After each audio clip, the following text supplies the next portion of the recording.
সাধুর কাছে যেতে গেলে, নিষ্কিঞ্চন ত্যাগীর কাছে যেতে গেলে কি ভাব নিয়ে যেতে হয় তা ভরত জানে। খালি পায়ে আসছে কেন? রাজপুত্র ভরত খালি পায়ে চিত্রকূটে যাচ্ছে কেন? পাহাড় পর্বত কাকা আছে, ওখানে কাকর আছে, ধুলোটা তপ্ত সূর্যের কিরণে তাপ আছে, যাচ্ছে কেন জানে? ভরতের পায়ে কাটা বিঁধেছে।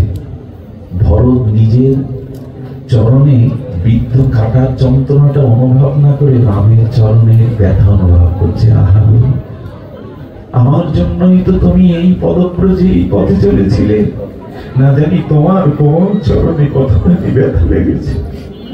নিজের পায়ে কণ্ঠকীর্ণ ব্যথাকে নিজে অনুভব না করে প্রভুর পায়ে কিভাবে বেজেছিল ব্যথা এটা অনুভব করছে।